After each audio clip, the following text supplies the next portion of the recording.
Entrevista do dia. 3% da população em Manaus se declara homossexual ou bissexual, diz o IBGE em uma pesquisa recente, né? E o nosso entrevistado, Gabriel Mota, que é ativista LGBTQIA+, está conosco aqui. O Gerson Severo Dantas está conosco aqui para nós discutirmos um pouco sobre esses números. Boa tarde, Gabriel. Seja bem-vindo. Sky, muito obrigado.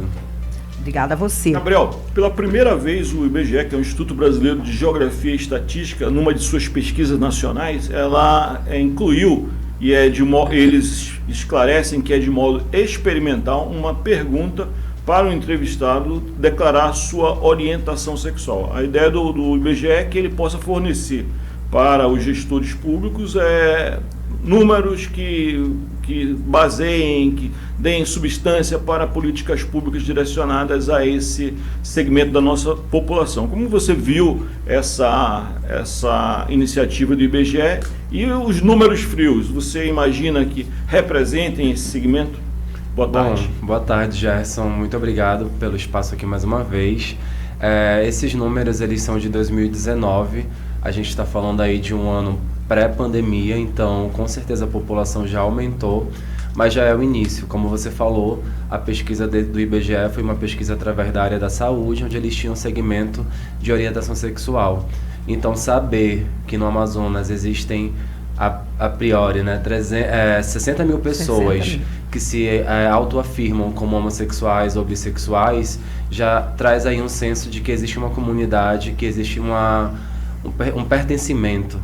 E isso é muito importante para que outras pessoas LGBTQIA+, elas sintam-se à vontade de fazer essa autoafirmação. Porque por muito tempo a nossa comunidade ela ficou com medo de se autoafirmar LGBTQIA+, devido à constante violência que acontece não só na rua, mas através das instituições como a escola, na área da saúde, entendeu? E é importante também salientar que, sendo uma pesquisa experimental, ela focou especialmente em orientação sexual. Então a gente sabe que algumas siglas algumas siglas da nossa comunidade estão representadas. A gente está falando aí das lésbicas, dos gays e das pessoas bissexuais. Mas a população trans ela não foi inclusa nessa pesquisa. E é algo que a própria pesquisa do IBGE salienta, que não foi colocado devido a ter um caráter experimental, mas que eles precisam, né, e pretendem colocar como nas futuras metodologias que eles forem usar. No caso, como é uma pesquisa focada na saúde, eu te perguntaria aqui, e você trabalha numa casa de acolhimento, já lhe entrevistei em outras oportunidades, que aspectos da saúde hoje afetam mais diretamente esse segmento da nossa população? Então, Gerson, eu sempre gosto de falar que há quase 4 anos atrás, quando eu fundei a Casa Amiga, a gente recorreu a várias instituições públicas, tanto no município quanto no estado, e as portas sempre estiveram fechadas porque falavam que não existia LGBTQIA+, expulso de casa ou em vulnerabilidade, não havia número. Hoje a Casa Amiga ela tem dados. Ela tem mais de 300 pessoas que foram acolhidas, que passaram por lá e passaram por algum tipo de violência. Vale ressaltar também que atualmente eu não estou trabalhando na Casa Amiga. Hoje a gente tem uma equipe que está lá tocando o trabalho. E a Casa Amiga ela se transformou de um projeto para um dado de que se existe 300 pessoas que precisaram passar por um abrigo, significa que ainda existe muita violência acontecendo. E essas 300 pessoas fazem parte dessas 60 mil que entraram nessa pesquisa. Então, o que é mais visível hoje nessa questão do acolhimento? É a questão da saúde. O acesso à saúde da população trans ainda é muito precário. A gente tem um ambulatório que trabalha com essa população, especificamente na Policlínica Quadajás, mas foi força do movimento social, porque se dependesse de vontade política mesmo não aconteceria, né? E a questão da educação. Eu sou professor da rede pública, eu trabalho no turno noturno em escolas que tem uma população LGBT muito grande e que muitas vezes elas são subnotificadas no quesito de acesso à educação. Muitas vezes não conseguem nem terminar o ensino médio. É isso. Só o microfone aqui pra gente, rapidinho. Bom, acho que você vai continuar colocando aí as perguntas. Se a gente agora, nosso microfone está ligado. Tá já. Ruim aí? Não, agora já está normal. Gabriel, deixa eu te falar, esse trabalho realizado lá na Casa Vida, Amiga. né? Casa Amiga. Tem a Casa Vida também, Casa Amiga. A Casa Vida é lá no Dom Pedro, a Casa Amiga é no centro. Não tem o A. Não tem o A. É porque miga é um termo que a comunidade usa muito, né? Ainda usa, então essa é a ideia do Casa Amiga. Muito legal. Esse trabalho que vocês vêm realizando lá, a Casa Amiga nasceu quando? A partir de quando esse trabalho começou? Eu sei que você não está lá atualmente, mas com certeza acompanha o que vem acontecendo lá, né? Eu continuo como fundador, meu papel é sempre estar por perto, né? Hoje a nossa gestora é a Karen, ela é presidenta do Manifesta também, e ela tem feito um excelente trabalho. A Casa Amiga foi fundada no dia 17 de agosto de 2018. A gente estava aí num processo muito delicado de polarização do país, muita gente com medo de perder seus direitos civis, devido às constantes mudanças políticas que estavam acontecendo no país. E a gente estava se preparando ainda, até que não teve mais como aguardar. Uma venezuelana trans foi violentada, não conseguiu mais se manter no abrigo, a gente precisou iniciar esse acolhimento. E desde lá, a gente vem fazendo esse trabalho com a força de parceiros, né, da sociedade civil. Até hoje ainda não houve entrada de recurso público, porque, como eu falei para vocês, sempre houve portas fechadas para o projeto da Casa Amiga, entendeu? Em termos de recurso financeiro, que hoje é o que é mais necessário para a Casa Amiga, que é recurso financeiro para pagar pessoal, os profissionais que vão atuar lá dentro, os cursos que os nossos abrigados e abrigadas vão fazer, entendeu? Então a Casa Amiga ela passou por 3 momentos. O primeiro foi o momento de implementação, que foi quando eu estive na coordenação direta da casa e na fundação. Então a gente tinha um corpo de voluntários que fez acontecer. Foi meio titubeando, porque nunca se tinha feito uma casa de acolhimento LGBT, então a gente não sabia bem o que fazer. E aí veio uma segunda gestão que cuidou muito bem da questão da divulgação da casa, do acolhimento, de sistematizar o processo ali de entrada, cuidados, saída da casa, entendeu? E hoje a gente tem lá uma terceira gestão, que é, como eu falei, tida pela Karen, que é a nossa presidente lá dentro, e que a Casa Amiga se expandiu. Hoje a gente está numa casa muito maior do que foi a primeira casa e do que foi a segunda casa. Funciona onde? Funciona no centro, né? Ali na região perto do Colégio Auxiliadora. A gente evita, assim, dar publicamente o endereço, porque tem gente que está em vulnerabilidade e protegido lá, né? Mas, assim, sempre que buscam no privado, a gente, obviamente, dá o endereço e o telefone para contato. Inclusive, no final, eu gostaria de divulgar mais a Casa Amiga para quem quiser ajudar. Claro. Tá bom?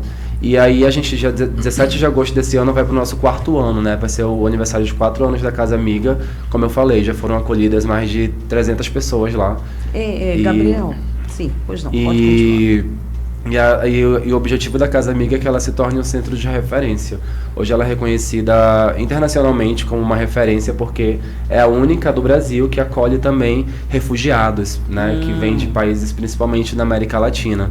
Então a gente tem esse pioneirismo. Imagina, para quem vem de um outro refugiados país. mais dessa população LGBTQIA+. Refugiados LGBTQIA+, porque eles chegam nesse fluxo, né, de países da América Latina, então muitas vezes a violência ela ocorre sistematicamente nesses abrigos. Mas eu queria retomar aqui a pergunta inicial, porque o tema da violência ele está na nossa cara, né? É algo que bate todo dia, né? Inclusive na terça-feira da semana passada nós fizemos aqui um dia, toda uma programação no dia do combate à LGBTQI-fobia, né?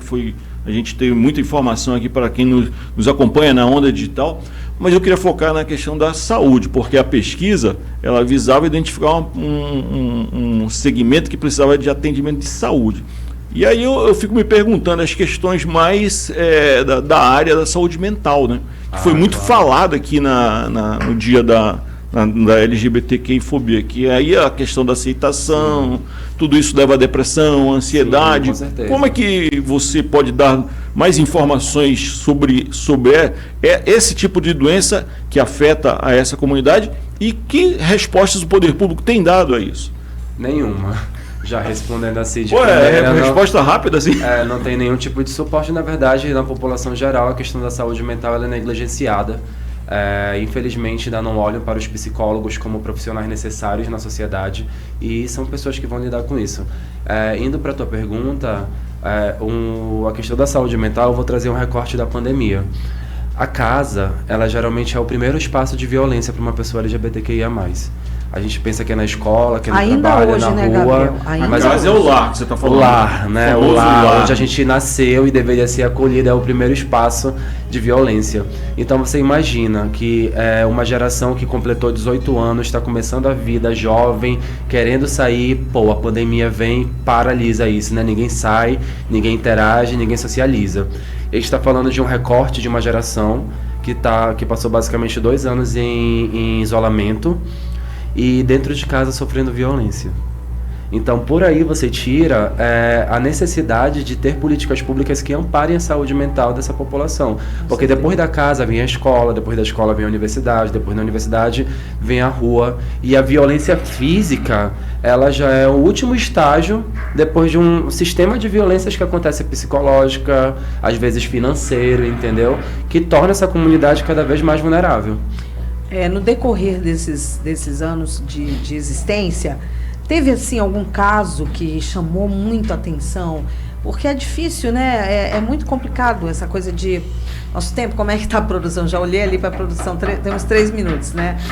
É muito difícil lidar com essa situação, principalmente quando você espera da família, dos pais, das pessoas próximas, você espera apoio, Sim. obviamente, né? E quando isso não ocorre, você tem um impacto emocional e físico mesmo, Claro. muitas vezes, né? Isso realmente traz um trauma enorme, como lidar com isso. E algum caso, assim, teve algum caso mais complicado, mais difícil, mais marcante negativamente Eu acho falando, que as situações, obviamente? assim, a gente não é legal a gente mencionar casos que acontecem lá, mas eu acho que foi algo no sentido de você estar buscando abrigo, ser maior de idade e fugir de um ambiente de violência e os teus agressores irem tentar te tirar de um abrigo para continuar te agredindo.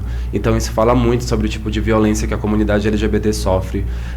Existem inúmeros casos lá dentro, eu acho que todo caso é muito importante e fala claro. muito sobre a nossa sociedade. Sim, Os sim. casos que chegam na Casa Amiga são casos que expressam um tipo de violência que a nossa população passa, afetando diretamente a saúde mental. Porque ainda hoje existe esse tipo de preconceito em relação As pessoas, Sky, esse segmento. elas desconhecem. Então, tudo aquilo que a gente não conhece, a gente tem medo.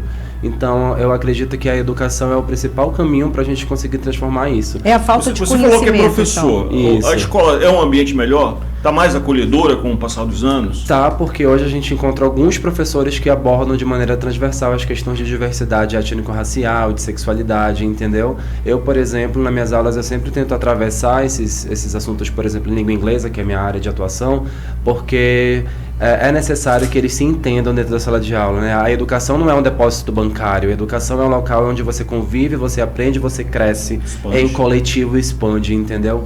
Então, com certeza, a educação é um caminho assim que a gente precisa levar conhecimento para que esse medo acabe. Afinal, a gente está falando de uma fobia, né? Então, esse medo, quando ele finaliza quando você conhece. Mas se você não se abrir para conhecer, você vai continuar violentando, mesmo que silenciosamente. Então, o conhecimento e a educação, o acesso à informação. E que tá aí, né? Não é? A informação tá 24 horas em todas as redes sociais, na rádio, na televisão. E as pessoas, elas precisam entender que todos somos iguais perante a lei. Nós temos 30 segundos para você passar o contato para aqueles que queiram ajudar de alguma forma a Casa Amiga. Então, sigam a Casa Amiga no Instagram, é Casa Amiga LGBT. A gente iniciou no dia 17 uma campanha da benfeitoria que você pode assinar a partir de R$20 e ser um doador recorrente desse projeto tão importante para a nossa comunidade. Tá bom? Então, doem, sejam assinantes recorrentes e ajudem e apoiem a nossa causa na prática. Combatam a LGBTfobia na prática. Tá certo. Muito obrigada, viu, Gabriel, pela participação aqui na Onda Digital. Muito obrigada mesmo pela tua presença. Eu agradeço o convite. Valeu, muito obrigada. Gerson, valeu. É isso aí, foi muito bom.